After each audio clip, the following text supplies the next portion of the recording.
My previous guide on how anyone can solo flawless the Ghosts of the Deep dungeon with a Titan has reached over 100,000 views in the span of a few days, and as promised, it's time to show you again how anyone can solo flawless this dungeon. Whether you're a solo player trying to get your hands on some of the best looking armor in the game, get some of the new game breaking weapons, or even the new Strand exotic trace, this guide is going to go over every detail you need to know. Now, there are other videos on how to do this, but I find that a lot of them are just full clear videos or a build guide with a dim link with no other details that might help you out.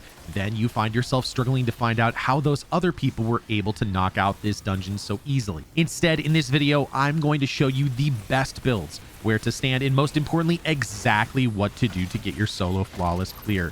And most importantly, I'm going to do this with easily acquired gear that everybody can get right now solo. Some of the things I'm going to show you are some of the same strats that some of the best players in the world use, but the difference is I'm going to show you how they do what they do and go over the details that you might miss in other videos. Here's how you can guarantee a solo flawless in Ghosts of the Deep. In my previous video, I used a Titan build that was an absolute monster, and after polling the general community consensus in the comment section from that video, Warlocks were the most requested, so you're up. The main reason for all these requests, it's probably because of the end of the absolutely broken Starfire Protocol Well of Radiance method. This dungeon requires a much different aggressive playstyle for the Warlocks. The Hive aren't going to let you sit in a well and chill, especially as a solo player. Hunters, I didn't forget about you. You will have your video here in the next week or so make sure you subscribe and turn on notifications so you don't miss that. Thanks, and of course, big smooch. Since there's going to be so many details in this guide, of course, I'll be organizing it in a way that you can wrap your head around. I'll be breaking it down by the build and gear required, and then how the flow of combat should work with that gear. Then I'll be showing you the solo breakdown of all the mechanics in the dungeon and exactly what to do. After that, it's tips and tricks that can help save your runs, plus some details shared by you, the community. Let's go over the specific build that you're going to be using for the entire dungeon. We're going to be using Chaos Reach and the Stormcaller. Not only does it have a really strong neutral game, which we're going to take advantage of, but it also outputs a significant amount of damage, especially against the bosses, since you're going to jolt them with the Chaos Reach super. One of the core aspects of this build and gameplay loop is the Healing Rift. It is going to be essential for solo flawless, and it's also critical for some damage as well. We'll talk about how that works when we go over the entire gameplay loop of this build. For your jump, use whatever you want. For your melee, you have one choice. For your grenades, I'd recommend using Pulse Grenade. Not only do they output a really good amount of damage, they will help us to do extra damage to the bosses when we get there. For our aspects, we're going to be using Electrostatic Mind. When you defeat targets with arc abilities or defeating jolted or blinded targets, it will create ionic traces. When you collect those ionic traces, not only do they make you amplified, but they also will give you more ability energy, which is going to be critical to how this build works. The final aspect is Arc Soul. There are some times when I don't even need to shoot my gun because Arc Soul will do the work for me. For much of the fight, we're going to be amplified, which means our Arc Souls are always going to be supercharged and gain that increased fire rate. Time for the fragments. We're going to be using Spark of Ions. The whole idea here is to generate as many ionic traces as possible. We're going to be jolting targets, creating ionic traces constantly, which will help us get our energy back quickly. Followed by using Spark of Magnitude. Your lingering arc grenades have extended duration. That will help us do even more damage to the bosses, especially Ecthar, the first boss, as well as putting on Spark of Shock. Your arc grenades will jolt targets. That will help us do more damage, kill more enemies, get more energy, ability, and more. Finally, we're going to be using Spark of Discharge. Arc weapon final blows have more chances to create ionic traces, again giving us more ability energy. The main exotic we're going to be leaning on is Getaway Artist. When you eat your grenade or consume it, it turns your arc grenade into an arc soul and you become amplified. By using our aspects, fragments, and this exotic, we can basically keep infinite uptime on almost all of our abilities. Here's how it works. We're going to eat our grenade right now, and instead of just getting a basic Arc Soul, we're going to get a Sentient Arc Soul, which does enhanced damage to enemies. You can see it's ripping through that enemy here in the EDZ. When you put down your Rift, you'll see that your timer for Sentient Arc Soul is instantly refreshed. As soon as you step out of it, your timer starts to go down, but anytime you need to refresh it, just go into the Rift again and you keep your Sentient Arc Soul infinitely up. We're going to combine that with Risk Runner, which is the first Destiny 2 exotic that most people can get, and if you don't have it, you can go do a quest. It's the first new light exotic that everyone can get. This weapon is absolutely broken in this dungeon because of how much arc there is. It will instantly hit your arc conductor modifier and you will get protected from more arc damage, and you'll also be able to shoot as long as you keep arc conductor procced, which is insanely easy to do in this dungeon. Because of Spark of Discharge being on, any weapon kills I get with Risk Runner are going to make ionic traces, and you can see I just put down my Rift just a second ago, and in the span of that sentence, I already have my Rift back. Combine that with a couple of armor mods where you pick up Orbs of Power, it regenerates your class ability energy, and you have infinite uptime on your abilities as long as you're built into it. I'm going to go over all of my armor mods, and I'm also going to put a Destiny inventory manager link in the description of this video. So if you have any questions, just check out that link or leave a comment down below. The artifact for this season also has some amazing mods for this build. You've got authorized mods for arc, you've got electric armor, you've got thunderous retort where you can get more arc super damage if you cast it when critically wounded. Amped up, which will give you damage resistance when you're amplified, which with this build you're going to be amplified quite a bit. You've got lightning strikes twice where you get enhanced grenade recharge, plus shock and awe where arc final blows while you're amplified summons a burst of lightning that damage and jolts targets. This whole build together with this artifact is absolutely broken for this. Now that we've covered the build, let's get into the encounters themselves. The first encounter is breaking the ritual, and the weapons I'm going to use are a blinding grenade launcher just to make sure I can blind some ogres, Risk Runner of course, and whatever heavy weapon you choose to use, but I'm going to be using an eager edge sword just so I can zoom around the map a little bit.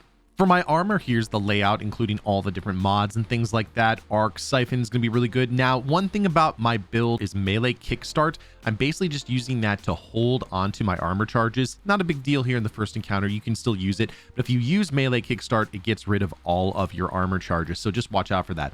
Proximity ward for easy overshield when you're finishing things, and of course you want to make sure that you have resistance mods. I'm going to be using arc resistance or harmonic resistance, but I'm going to change to void resist for this encounter just so that the ogres don't kill me. All right, grab your sparrow and head to the hive statue area, drop a rally flag, and then you're ready to get started. Kill these two knights, and then an ogre is going to spawn near one of the paths leading to the hive statue. There's a left lane, a middle lane, and a right lane. What I generally do is bring the ogre a little bit forward, blind him, and then use whatever I'd like to kill the ogre. As soon as I do that, it's going to spawn a green path leading to the next area that you need to go to. You can see it right here on screen. Try to follow the path exactly as shown. You can see that it actually comes down here. There are some elevation changes, and if you follow the path exactly, it will basically lead you to where you need to go. You're going to find an area where there's a hive symbol, and a bunch of enemies are going to spawn up and try to knock you out. At this point, I start the combat loop of eating my grenade, and then if I need to, putting down a rift to make sure that I'm healed so that nothing kills me. Luckily, Risk Runner is going to do a good job of protecting me. I kill all of those enemies, and then I look around for the green path, and then I follow that. You can use your sparrow, or if you're using an eager edge sword, you can use that as well. You're just going to continue that process of chasing down the hive symbols, killing all the wizards, making sure that you pop your grenade so that you stay alive, and if you need to, pop your rift as well, and continue following the path. Eventually, you'll get to an area with a hive symbol where no wizards are going to spawn, but then a hive tomb ship will come in and spawn one of the loosened hive. Remember to pop your grenade and then pop your rift so you can go through and knock out these loosened hive. You can see here I just out arc the wizard. When you do this, get into the habit of looking at the symbol before you finish the ghost. This is really important throughout the entire dungeon to make sure that you understand the mechanic. Basically, we're going to memorize that symbol and then dunk it in one of the hive statues. You need to approach this area with a little bit of caution though, because the enemies can kill you, especially since you're not using a bonk hammer. As a warlock, you kind of have to watch what you're doing. These knights will wreck you very easily if you're not paying attention. Just continue using Risk Runner, making sure that you have lots of arc damage resist, and knock out the knights first, because they will not respawn, but the acolytes will continue to respawn. Before you can dunk the symbol, you have to kill the Veil Weaver wizard. I still can't say that very fast. But anyway, you're going to see the deep sight connection here, and you're going to activate it. That will show you all the different symbols and some of the hidden statues here in this area.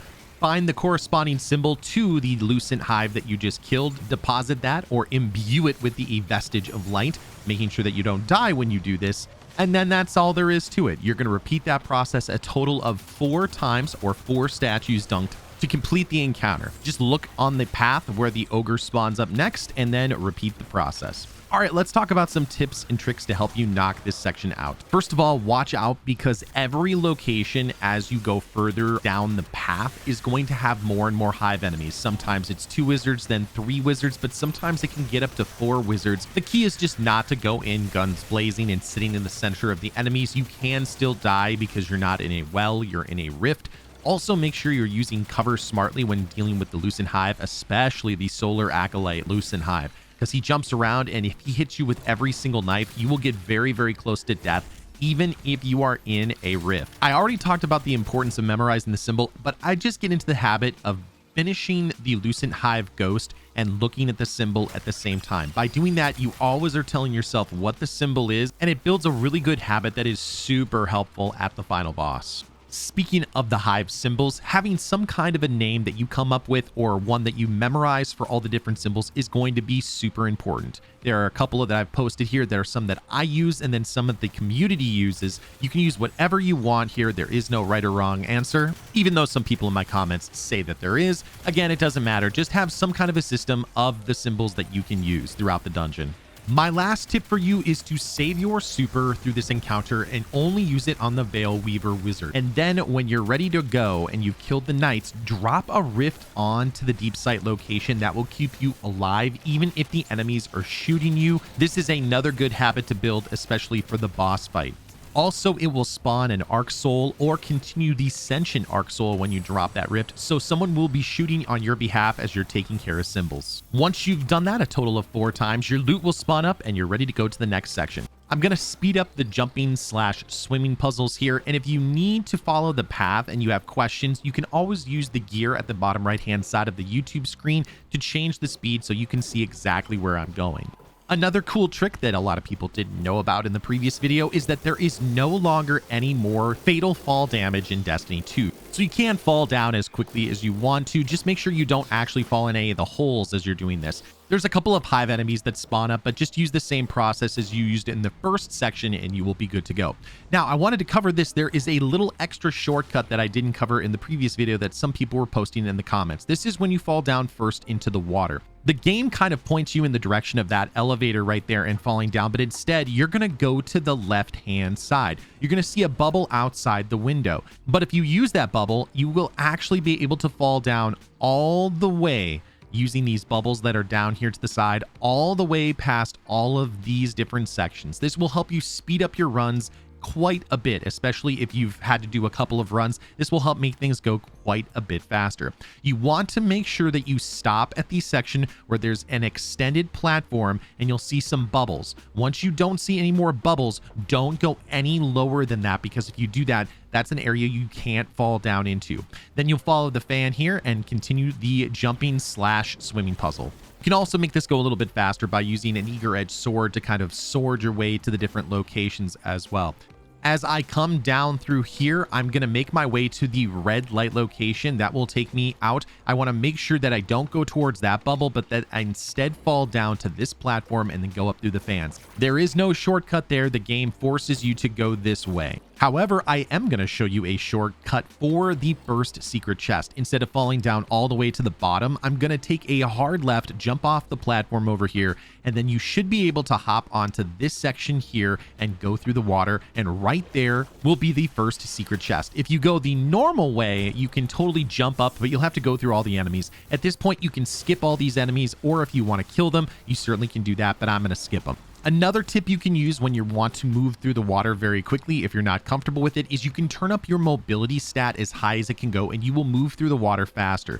That's super helpful when you're going for the catalyst for the new trace rifle, the navigator. In this room here is actually one of the pieces of the puzzle, and you have to go backwards through the water and you don't have a lot of time. We're going to just continue pushing forward here. In this room, it is very easy to die because these knights are absolutely nasty and they can kill you if you are not prepared for them. I clear out all the enemies I can using Risk Runner, and then I can either blind these enemies and skip them, or I can take them out. As you go up through this section, you're going to go over to the right. Don't fall down into the pink area. Just continue moving forward to the area with the Hive Tomb ships. There's going to be some knights there that will shoot you with some arcs, so a Risk Runner can again go burr. You can knock out all of these enemies. Again, you can skip these enemies if you want, but I don't recommend it if you're going for solo flawless. As soon as you kill all of the enemies on the ground, a bunch of wizards are going to spawn up in the gap here. I turn on a solar weapon, it doesn't matter what it is, and just knock them out so that I don't get caught by them when I'm jumping across. It takes just a second to knock them out, and it makes things a lot safer for you as you cross this gap. There will be some thrall that you'll have to knock out, and then you need to get into the ship.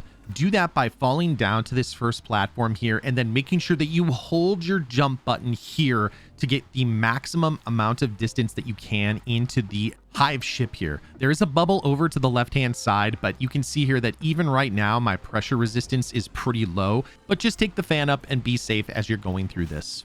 Follow the path all the way up to where there's going to be a long hallway with a Shrieker and a couple of other enemies. This is a jumping puzzle, and you can make this really easy.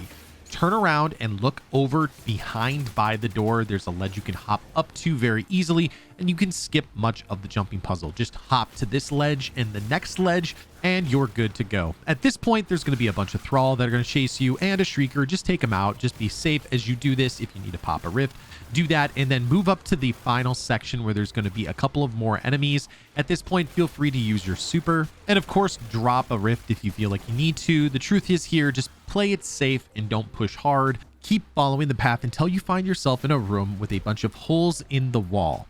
You want to make sure that you go to the correct hole here. There's going to be 2 Hive canisters aimed up at one hole. You can just jump up and follow the path that you see here on screen. Try to slow yourself down as you go down this hole so that you don't go into different directions, but you can see here that you'll find yourself on a safe platform, and all the other spots will actually send you into the abyss, into the water, to a watery death. Turn around and follow the path that you see here on screen, and it will take you to the water area where you need to defeat Ecthar. The big thing right here is just to get the bubbles that you see around here so Ecthar doesn't kill you as you're trying to just get to the rally flag point.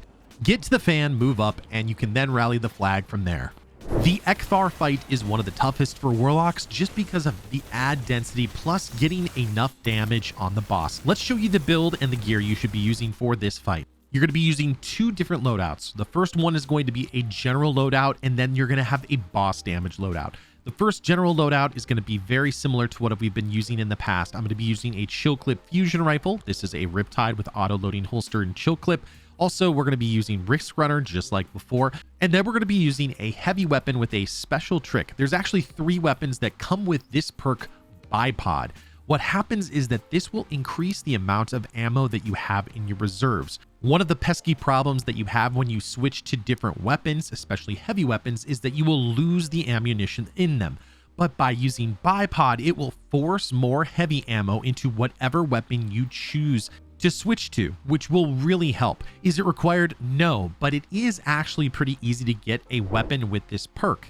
For example, if you like running strikes this season, Bipod is available on the Braytech Osprey. It's also available on the Apex Predator from the Last Wish raid, and of course from the dungeon itself, the Cold Comfort rocket launcher.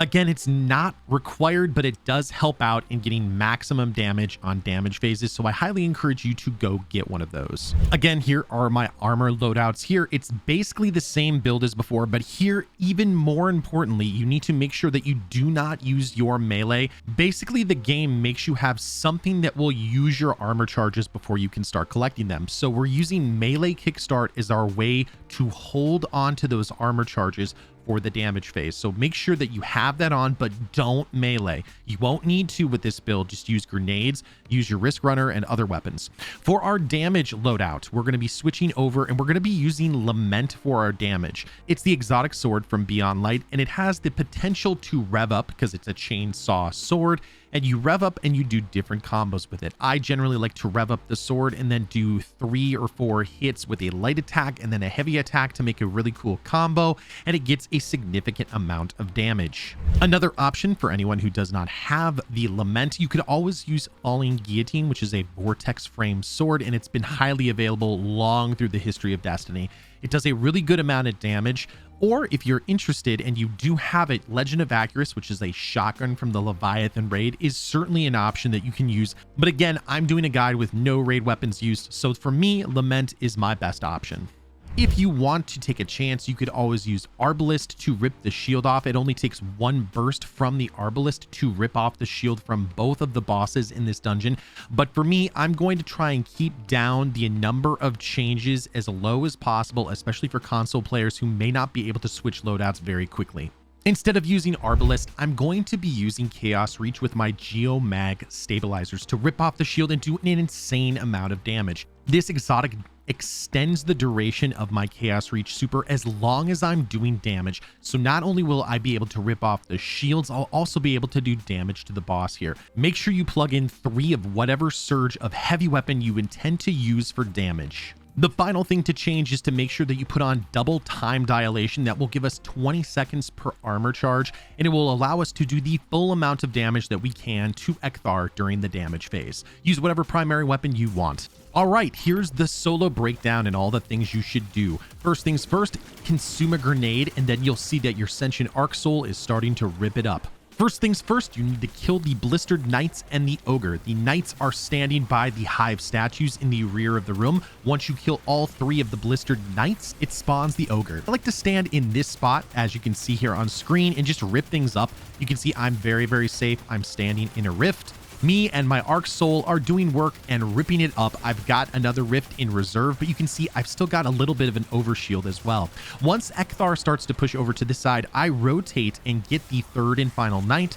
As soon as that Knight's knocked out, I get the Ogre to spawn, I kill him, and then we're ready for the next step, which is to read the symbols. Because the Ogre is dead, it spawns a deep sight node that you can activate, and then you can see the Hive symbols that are on the 2 sides. You'll need to memorize those 3 symbols and then head down into the water area and then activate the 3 matching symbols. The trick down here is that Ecthar is going to be chasing you as you try to activate these symbols. Luckily, there are air bubbles spread out through this area, plus some elevation changes.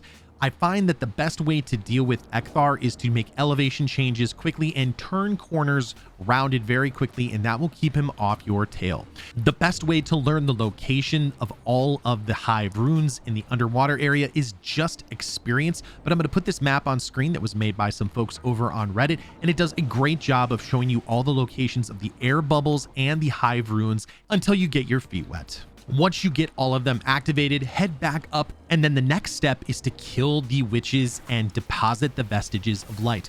By hitting the Hive runes in the underwater area, it spawns one of the Lucent Hive wizards. Once you defeat one of the Hive wizards and finish their ghost, you'll then have a vestige of light that you'll need to deposit the Hive statues that are scattered throughout the room. I use the gameplay loop that I talked about in the beginning of the video. By eating a grenade, I get my Sentient Arc Soul, I drop a rift, and then I'm basically impervious as I take out these wizards. Basically, I like to make sure that I have a rift start to move forward and then go over to where you need to deposit one of the vestiges of light. If I need to, I'll put down a rift just to be safe, but in general, I can move pretty quickly as long as I've cleared the ads. Once I kill the 3rd and final wizard and kill the ghost and get the vestige of light, I'm going to move over to the final statue, and then I'm going to put a rift down because I'm going to switch my loadouts at this point.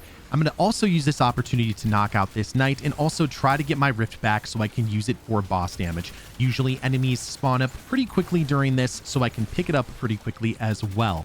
As soon as I've got my rift or I'm close to it, I'm going to really quickly hop into my menu as long as I'm in the rift, and I'm going to switch to the damage loadout. I'm ready to go for the boss damage, and now I need to kill the knight here, who is the Well Keeper. Now, using a chill clip fusion is really nice because I can keep him in place and be ready to pop my super almost immediately as soon as he dies. Once the shield is off, keep doing damage as long as your super exists, and then start going at him with Lament. If you can, try to stay in your rift. That way you can make sure that you stay alive, and try to chuck grenades during this if you get them as well, because that will keep the boss jolted, which will make him take more damage. The other great thing about Lament is that you're going to get a little bit of your life back with every swipe of your sword. That will give you enough time to make sure that you have your rift and drop it again and continue doing damage to the boss. It is possible with this loadout to actually kill him in 4 phases, but I'd plan on 5 phases and just playing it a little bit safe. Once you're done with the damage phase, hop into the water, no enemies will be chasing you, and go to your first loadout, then repeat the whole cycle again until he's dead. For tips and tricks in this area, reminder that you get a free overshield when you're in the water. So if you're taking a lot of damage by the enemies, just hop into the water for a couple of seconds, go to the fan, and then you'll get a free overshield. Another thing that's really nice about this encounter that a lot of people don't know is that you don't have to get all 3 of the hive symbols all at once. You don't have to deposit all 3 of the vestiges all at once. If you want to get 1 down underneath, kill 1 wizard, and then go back underneath, you certainly can. There's no reason to rush this. The biggest thing here is to be safe and consistent, making sure that you drop your rifts as much as possible and using the gameplay loop that I described in the beginning of the video. If you need to hide and catch your breath for a second, you can go back over by that hive statue in the rear and take a right. You will be able to be safe for a little while and not have all the enemies chasing you. If you need to catch your breath or just get your life back, that's a great spot to be. The biggest thing to remember is to put down your rift as you're knocking out the Well Keeper Knight, popping your super, and then going to town as soon as his shield is off.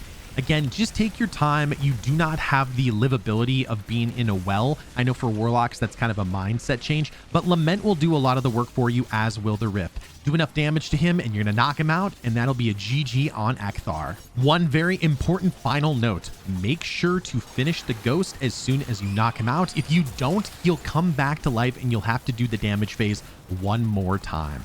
As soon as you've gotten your loot, head down to the water area to the right and then follow the path that you see on screen. The biggest thing through here is just to make sure that you're careful. This is a very short jumping puzzle, but you can get killed if you're not being careful. For example, in this area here, your attention is on the Hive Knight, but the Cursed Thrall are creeping up on you. Don't let them kill you. Head on down and continue to follow the path, and then you'll have the final large jumping room puzzle. I generally like to kill everything when I'm in here doing my solo flawless, but if you want to, and you want to risk it for the biscuit, you can totally skip by all of these enemies in this area. Hopefully you'll have speed booster or some kind of arc conductor going on during this point, because there will be wizards shooting you.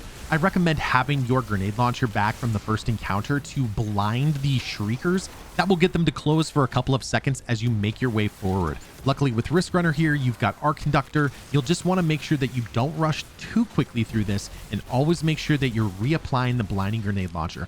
You could always use a linear fusion rifle on that shrieker, but I'm going to speed through this next section. There will be a bunch of enemies that will spawn up here, and there will be an ogre as well. Make sure that you're being careful, and if you want to, you can just wiggle in between this section here. Right now, I'm just letting my Arc Soul kill the ogre because I want to meme him, and then up on top here is the second chest. Once you get your loot, head on down the hole, and let's get ready for the final encounter. The Necromancer is one of the tougher dungeon bosses that we've had, mostly due to the fact that she wiggles around so much. She teleports to lots of different areas. The ad density is significantly high, and there's a lot of things that you have to set up before you can do damage. But if you have a process and you understand what builds work really effectively on her, you can knock this out very easily. Let's talk about the builds that you need for this. It's very similar to what we've done in the previous encounters.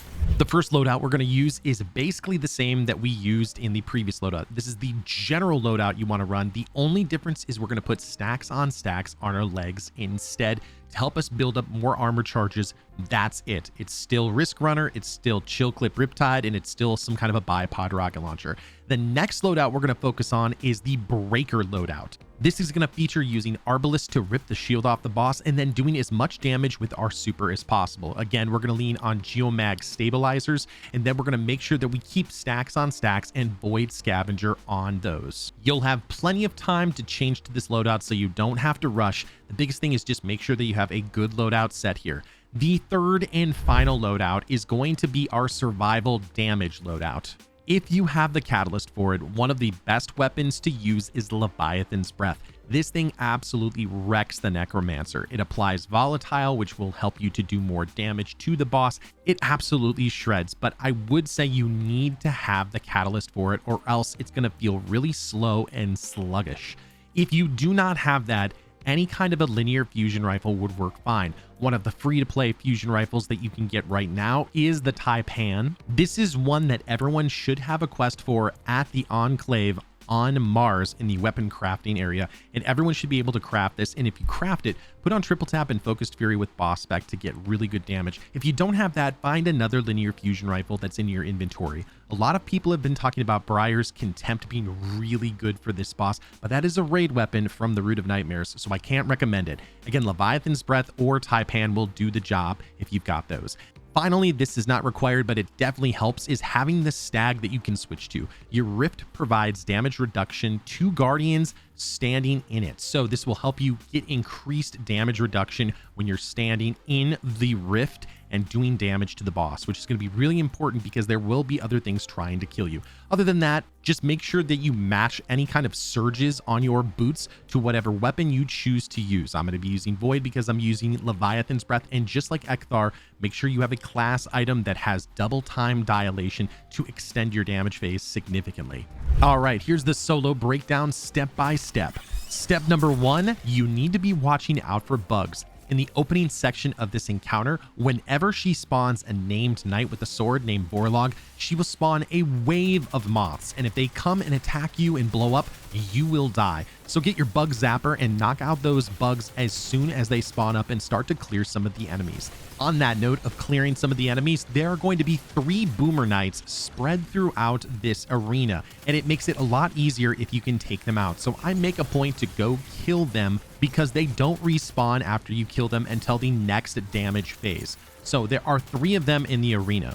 One is right here on screen by Oryx's head. There's another one by the rally flag area, and then there's one by the right knee of Oryx. Now this is optional, you don't have to do it, but I find it makes it much easier. The actual first mechanic that you have to do is reveal the ritual points. Find the deep sight node and activate it, and that will tell you the 3 areas that you need to interact with. Since you're on a Warlock, always make sure that you put down a rift as you are activating that or before you are doing that. What you need to do next is then kill WARLOCK, which was that named Hive Knight. He's right on screen right now, and you need to kill him while you are standing on one of the ritual points. If you do that correctly, then a circle and an Oryx symbol will appear, and then you'll need to align the 2 symbols together. So there will be a circle, you look through that circle into the symbol, and then it will disappear and it will activate that node for damage. You can see that there's a hive symbol right there. Now when that happens, you need to pay attention because WARLOCK is going to spawn back up. Remember that that's the trigger for the Necromancer to spawn more moths. If you're smart, sometimes you can get her to skip a phase, but you should always be waiting and watching. Whenever she spawns up WARLOCK, or if you're aligning symbols, more moths are going to be on the way. But that's all there is to it. You just need to kill WARLOCK in one of the ritual symbol areas and align a total of 3 hive symbols. Remember to use the gameplay loop with this build. Consume your grenade, put down rifts, do whatever you need to do to continue to stay alive.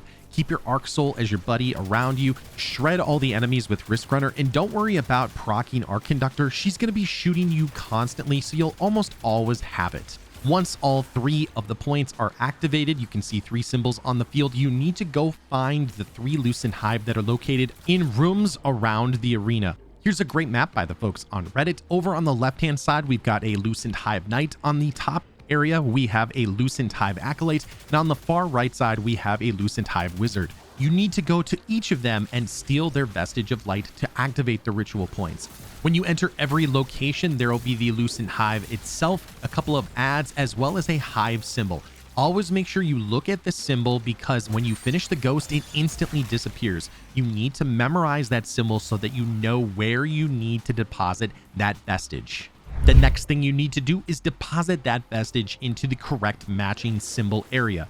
But to do this, you have to make sure that you activate Deep Sight. To stay alive during this, we're going to continue to use our build we've been using the entire time. We're going to consume our grenade, and then as soon as we find the Deep Sight point, we're going to put our rift on top of it. That will help us stay alive, even though she's going to be shooting us, and then go deposit it in the matching symbol point. If you do this incorrectly, you will instantly die, but if you deposit it in the correct area, you'll be able to keep on going and get the other Lucent Hive. You need to get each one of the Lucent Hive for a total of 3 Lucent Hive, 3 different symbols, 3 Lucent Hive. One of the other reasons I like using the Chill Clip fusion rifle is because sometimes if you can hit them with 2 shots right away, you can keep them from going into their super, but also it does a really good amount of damage.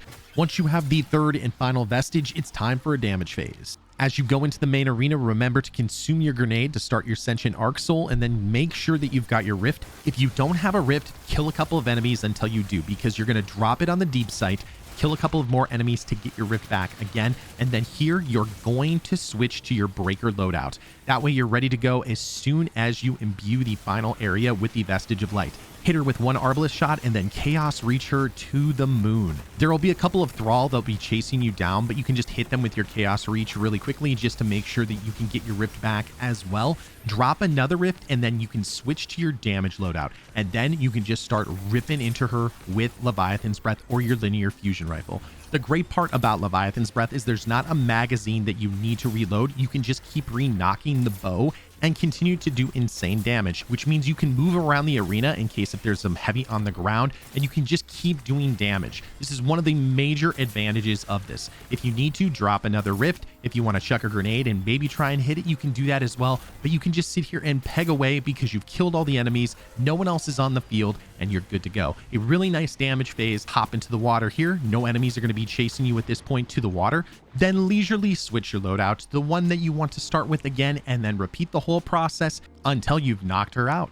All right, it's time for the tips and tricks for this final encounter. A lot of people don't notice this, but the Chest of Oryx is always used in the 3 ritual points in the first part of the encounter. However, it can never be the first activation point. You always have to activate from one of the other places.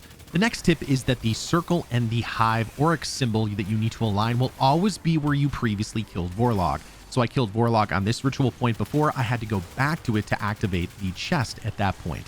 There's multiple reasons why Risk Runner is so good, but since it's an exotic primary weapon, it spawns up tons of heavy ammo, which is really good in between damage phases, and it protects you from all of the arc damage that wizard is throwing at you. Just like before, if you need to get to safety and you need a quick overshield, just hop into the water. No enemies are going to chase you, and you instantly get another shield.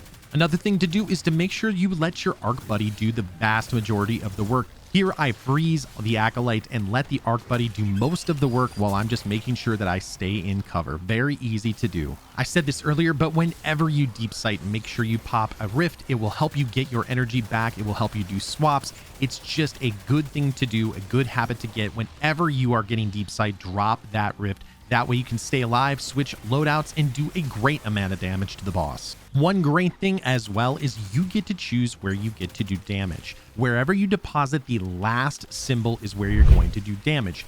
As Warlocks, I find that using the left leg and the top of the head of Oryx is the best place to do damage. It's the area where you'll take the least amount of damage. You'll have the clearest shot.